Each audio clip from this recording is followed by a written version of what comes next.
بسم اللہ الرحمن الرحیم۔ سورۃ بقرہ کی آیت نمبر 21 دیکھ رہے ہیں ہم آج۔ تو ساتھ ساتھ جو پچھلی ہم نے آیات دیکھی ہیں تو آپ ساتھ ساتھ چلتے رہیں، سبق کا حصہ رہیں تو آپ کو سمجھ آتی رہے گی اور بہت اچھا لگے گا، قرآن کا ترجمہ بھی سیکھ جائیں گے اور تفسیر کا بھی پتہ چلے گا۔ تو کوشش کریں روزانہ سننے کی، تو یہ اچھا ہے۔ اللہ پاک آپ لوگوں کے درجات بلند فرمائے اور اللہ تعالی ہمارے لیے اس کو زاد راہ بنائے۔ یا ایھا الناس اعبدوا ربکم الذی خلقکم والذین من قبلکم لعلکم تتقون۔ اے لوگو، اپنے اس رب کی عبادت کرو جس نے تمہیں اور تم سے پہلے کے لوگوں کو پیدا کیا، یہی تمہارا بچاؤ ہے۔ لعلکم تتقون، تاکہ تم پرہیزگار بن جاؤ، اور اسی میں تمہارا بچاؤ ہے۔ اللہ کی عبادت کے اندر جو ہے نا، اللہ پاک کی عبادت جو ہے وہ انسان کو معراج کی بلندیوں پر لے جاتی ہے، مٹی کے جسم کو سونے کا بنا دیتی ہے۔ اللہ تعالیٰ نے ہمارے جسم کے اندر بہت ساری چیزوں کے رکھے ہیں اعمال کرنے کے، ہم کیا کرتے ہیں، کھاتے ہیں پیتے ہیں، ہر چیز کے خانے ہیں، تو اس میں ایک عبادت کا خانہ بھی ہے۔ تو اللہ کی عبادت کے بغیر کچھ بھی نہیں ہے، کچھ بھی نہیں ہے۔ تو یہی اللہ تعالیٰ فرما رہے ہیں کہ اے لوگو، اپنے اس رب کی عبادت کرو جس نے تمہیں اور تم سے پہلے کے لوگوں کو پیدا کیا۔ ہدایت اور ضلالت کے اعتبار سے انسانوں کے 3 گروہوں کے تذکرے کے بعد اللہ تعالیٰ کی وحدانیت اور اس کی عبادت کی دعوت تمام انسانوں کو دی جا رہی ہے۔ فرمایا کہ جب تمہارا اور کائنات کا خالق اللہ ہے، تمہاری تمام ضروریات کو مہیا کرنے والا وہی ہے، تو پھر تم اسے چھوڑ کر دوسروں کی عبادت کیوں کرتے ہو؟ کیوں دوسروں کے آگے جھولی پھیلاتے ہو؟ دوسروں کو اس کا شریک کیوں ٹھہراتے ہو؟ میرے ہاتھوں سے تراشے ہوئے پتھر کے صنم آج بت خانے میں بھگوان بنے بیٹھے ہیں۔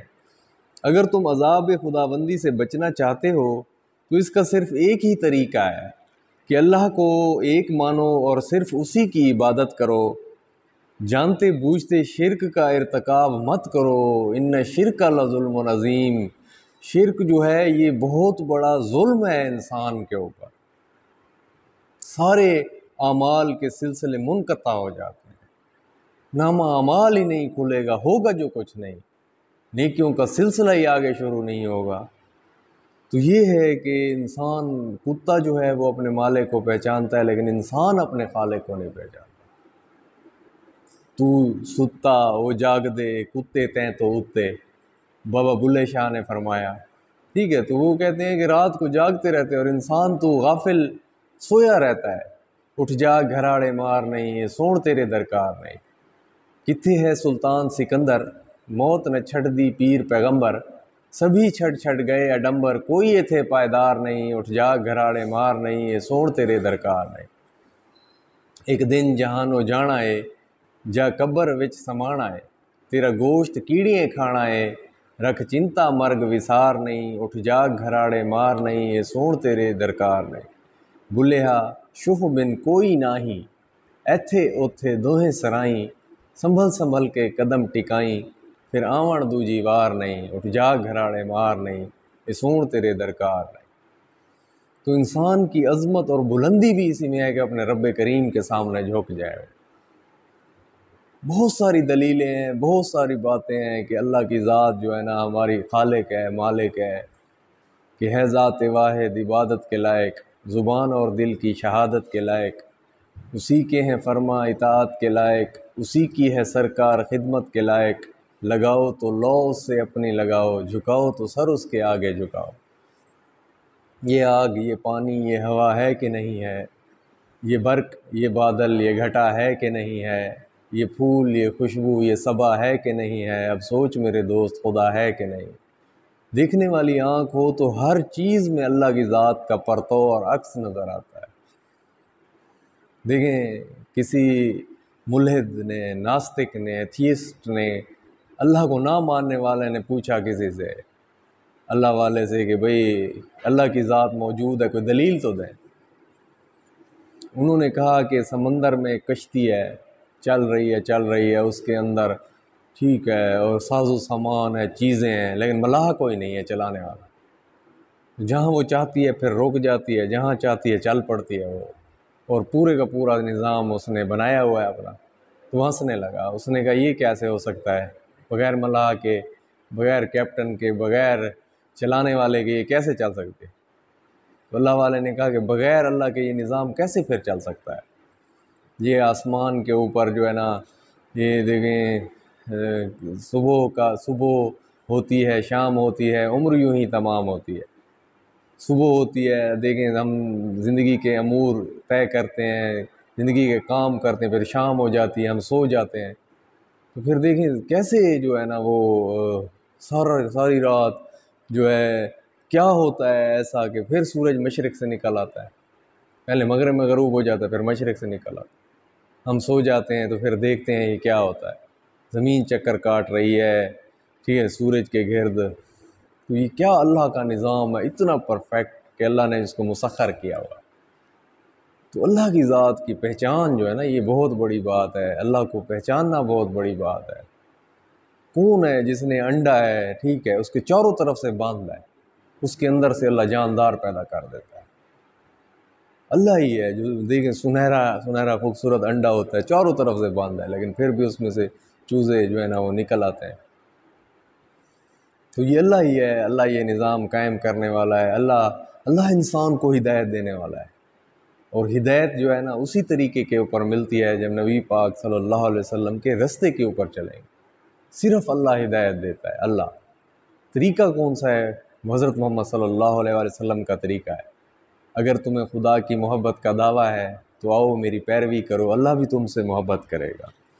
تو یہ ہے اللہ کی پہچان جو ہے نا، آپ کا خالق تو اتنا عظیم ہے، اتنا عظیم ہے، اس کی تو عظمت کا جو ہے نا، اس کا ذکر ہی، اللہ کا ذکر انسان کرتا رہے تو ایک بڑے دشمن سے جو ہے نا ایک اس کے اندر پناہ کے اندر آ جاتا ہے۔ جتنی دیر ذکر کرتا ہے شیطان کی پناہ میں رہتا ہے، شیطان سے پناہ میں رہتا ہے، جیسے ایک فصیل کے اندر، ایک کلے کے اندر چاروں طرف سے باندھو بندہ، اور سخت دشمن جو ہے نا اس کی طرف دوڑ لگا رہا ہو، بھاگ رہا ہو، لیکن اس تک نہیں پہنچ پا۔ تو اللہ کا ذکر تو ان چیزوں سے بچاتا ہے انسان کو۔ اللہ کا ذکر انسان کا جو ہے نا درجے بلند فرماتا ہے، انسان جو ہے وہ بلند ہو جاتا ہے۔ اور یہ دیکھیں کہ الذی جعل لکم الارض فراشا والسماء بناء وانزل من السماء ماء فاخرج به من الثمرات رزقا لکم فلا تجعلوا للہ اندادا وانتم تعلمون۔ جس نے تمہارے لیے زمین کو فرش اور آسمان کو چھت بنایا، اور آسمان سے پانی اتار کر اس سے پھل پیدا کر کے تمہیں روزی دی، خبردار باوجود جاننے کے اللہ کے شریک مقرر نہ کرو۔ بھئی پتہ چل گیا ہے، تمہیں محسوس ہو گیا ہے، اندازہ ہو گیا ہے تمہارا خالق ایک ہے۔ اللہ تعالیٰ قرآن مجید میں فرماتے ہیں اگر دو ہوتے تو لڑتے جھگڑتے رہتے، ایک کہتے میں سورج مشرق سے نکالتا ہوں، دوسرا کہتا ہے میں مغرب سے نکالتا ہوں، تو آپس میں جھگڑے ہوتے، نظام چل ہی نہیں سکتا تھا۔ یہ سموتھ نظام چلنے کی اس بات کی دلیل ہے کہ ہک دی دم دم سکھ ہے جرا ہکو ڈو کر جانے کافر تے مشرک ہے۔ ایک ہے، بس ایک، واحد ہے، یکتا ہے، ملاوٹ نہیں کرنی توحید میں۔ یہ نہیں کہنا کہ فلانی جگہ سے کام ہوتا ہے، فلانی جگہ سے کام ہوتا ہے۔ نبی پاک صلی اللہ علیہ وسلم تو سختی سے کہا کرتے تھے، کوئی کہتے ہیں نا کہ اللہ اور اس کے رسول کرتے ہیں تو اس طرح کی بات کرتے، تو آپ صلی اللہ علیہ وسلم کہتے تھے بھئی اللہ کرتا ہے، اللہ سے ہوتا ہے، ہم جو ہے نا اسی سے مانگنے والے ہیں، نبی ولی سب اسی سے مانگتے ہیں، وہ سب کو دیتا ہے۔ وہ کافروں کو چاہے تو 2 گھونٹ پانی نہ دے، لیکن سب سے زیادہ دے رہا ہے۔ کیا ہے کہ دنیا کے اندر اس کا جو ہے نا وہ جو ہے دنیا کے اندر اس کو مل جائے گا جو کچھ وہ چاہ رہا ہے۔ اللہ تعالیٰ فرماتا ہے کہ میں ان کے گھروں کی سیڑھیاں، ان کے جو ہے نا جہاں بیٹھتے ہیں وہ مسندیں سونے چاندی کی بنا دوں، اتنا دوں انہیں، اتنا دوں۔ تو اللہ تو قادر ہے، اللہ پاک ان کو دے رہا ہے۔ کوئی اچھا کسی وسیلے سے مانگتا ہے تو اس کو بھی ملتا ہے، ٹھیک ہے، سب کو ملتا ہے، لیکن صرف اور صرف اعمال چیک ہو رہے ہوتے ہیں کہ جو اللہ کو ایک سمجھ کے مانگتا ہے نا، جو اللہ ہمارا خالق ہے، اللہ ہمارا مالک ہے، جو ایک سمجھ کے اس کو مانگتا ہے، اس کو بھی مل رہا ہے، جو دوسروں کو وسیلہ بنا رہے ہیں ان کو بھی مل رہا ہے، عقیدہ چیک ہو رہا ہے۔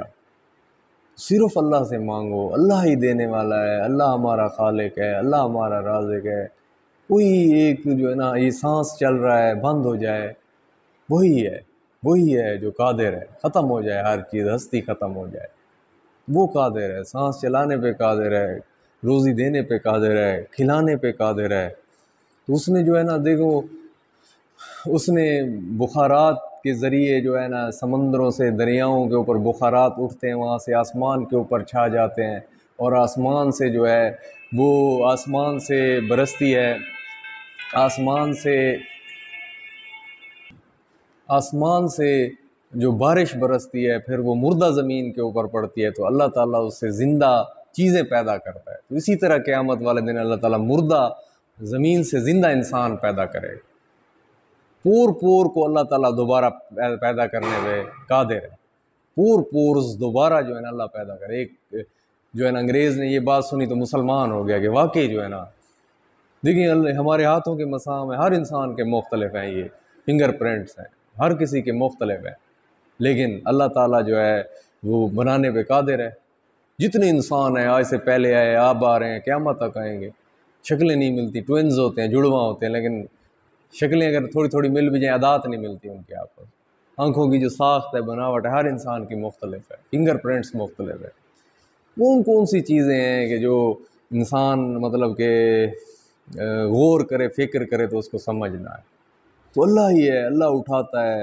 اللہ تعالیٰ جو ہے نا توحید کے بعد جو ہے نا، توحید کے بعد اب یہ توحید ہے، اللہ کی خالص توحید ہے، اللہ سب کچھ کرتا ہے، اللہ مالک ہے۔ پھر توحید کے بعد رسالت ہوتی ہے۔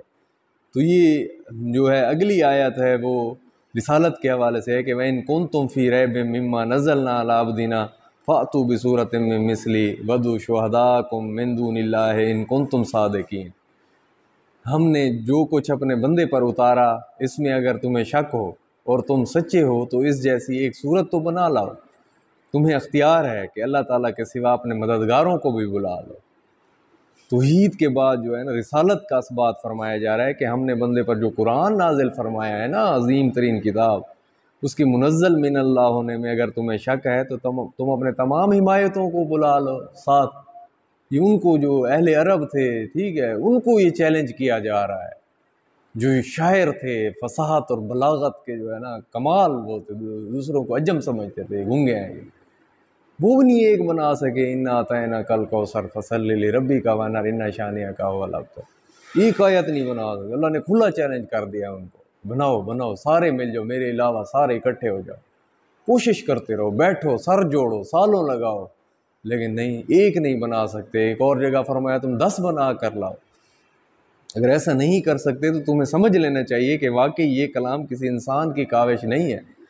انسان اگر وہ شاعر کا لکھا ہوا کلام ہوتا تو وہ اس میں کذب، وہ اس میں جھوٹ، وہ اس میں مطلب کہ جس طرح حسن، عورت، یہ چیزیں شامل ہوتی ہیں، اس میں یہ باتیں شامل ہوتی ہیں، اس میں وہ مخرب اخلاق چیزیں بھی ہوتی ہیں۔ تو اس میں تو ہر چیز اللہ تعالیٰ کی آیات میں انسان کے اخلاقیات کو جو ہے نا وہ بڑھاوا دینے والی ہے۔ جب بھی اللہ تعالیٰ کلام کرتا ہے یا ایھا الناس، جب کہتا ہے یا بھلائی کا حکم دے رہا ہوتا ہے یا برائی سے روک رہا ہوتا ہے انسان کو، تو یہ تو وہ کتاب ہے جو انسان کو انسان بنانے والی کتاب ہے۔ انسان نسیان سے بھول جاتا ہے، یہ یاد دلاتی ہے سبق، جب آخرت میں جو ہے نا اللہ کو راضی کرنا، اپنی آخرت بنانی ہے۔ یہ دنیا عارضی ہے، یہاں سے لوگ جو ہے وہ چلے جاتے ہیں۔ تو یہ انسانی کاوش نہیں، کلام الہی ہے، اور ہم پر اور رسالت محمدیہ پر ایمان لا کر جہنم سے بچنے کی، ہمیشہ کی آگ سے بچنے کی صحیح کرنی چاہیے، جو کافروں کے لیے تیار کی گئی ہے۔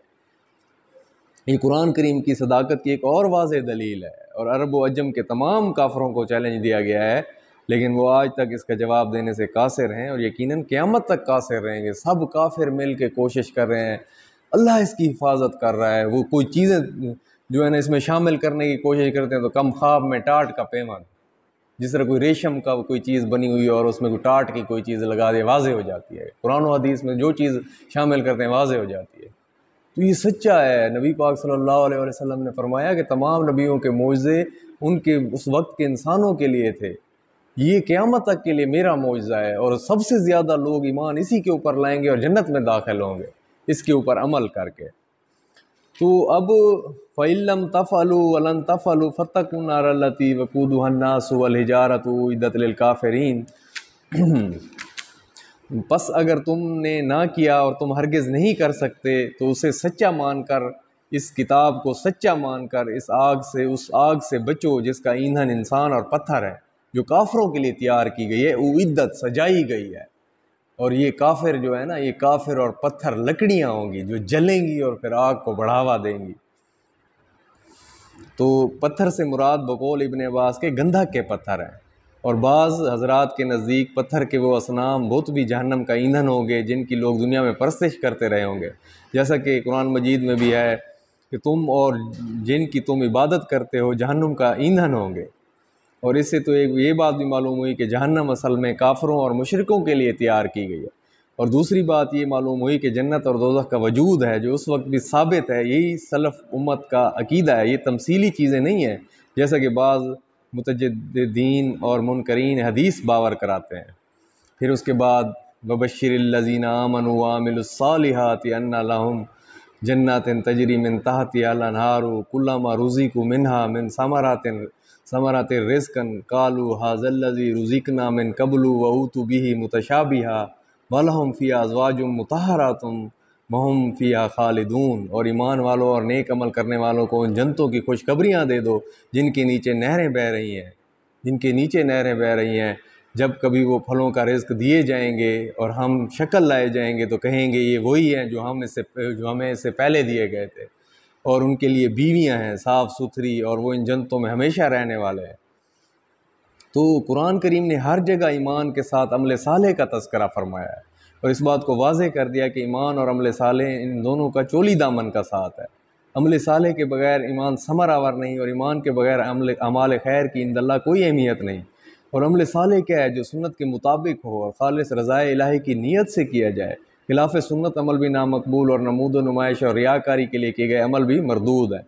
تو متشابہہ کا مطلب یہ ہے کہ جنت کے تمام میووں کا آپس میں ہم شکل ہونا، یا دنیا کے میووں کا ہم شکل ہونا، تاکہ مشابہت صرف شکل یا نام کی حد تک ہی ہوگی، ورنہ جنت کے میووں کے مزے اور ذائقے سے دنیا کے جو ہے نا میووں کو کوئی نسبت ہی نہیں ہے۔ جنت کی نعمتوں کی بابت حدیث میں ہے، یہ بڑی ہی خوبصورت حدیث ہے، دیکھیں، ما لا عین رأت ولا اذن سمعت ولا خاطر علی قلب بشر، صحیح بخاری کی ہے حدیث ہے، نہ کسی آنکھ نے انہیں دیکھا اور نہ کسی کان نے ان کی بابت سنا، اور دیکھنا سننا تو کجا کسی انسان کے دل میں اس کا گمان بھی نہیں گزرا، اللہ تعالیٰ وہ نعمتیں دے گا اور عورتیں ایسی دے گا، یعنی حیض و نفاس اور دیگر علائشوں سے پاک ہوں گی، اور خلود ان کے معنی ہمیشگی کے لیے، اہل جنت ہمیشہ ہمیشہ کے لیے جنت میں رہیں گے اور خوش رہیں گے، اور اہل دوزخ جو ہے نا ہمیشہ ہمیشہ کے لیے جہنم میں رہیں گے اور مبتلا عذاب رہیں گے۔ حدیث میں ہے کہ جنت اور جہنم میں جانے کے بعد ایک فرشتہ اعلان فرمایا گیا ہے، جہنمیوں اب موت نہیں ہے، اے جنتیوں اب موت نہیں ہے، جو فریق جس حالت میں ہے اسی حالت میں وہ ہمیشہ رہے گا۔ تو ہمیشہ ہمیشہ کی زندگی میں کامیاب ہونا ہے۔ دنیا ایک قطرہ ہے، آخرت سمندر ہے۔ تو دیکھیں دنیا میں ایسے نظارے بعضوں کا سامنے آ جاتے ہیں کہ ایک جو ہے محل ہو، ایک کوئی ہوٹل ہے اور اس کے نیچے نہریں بہہ رہی ہیں، ساتھ سبزہ ہیں، اور اس کے ساتھ جانور ہیں، اور ساتھ پہاڑ ہیں، اوپر آسمان کے اوپر بادل ہیں، ہلکی ہلکی بارش ہے۔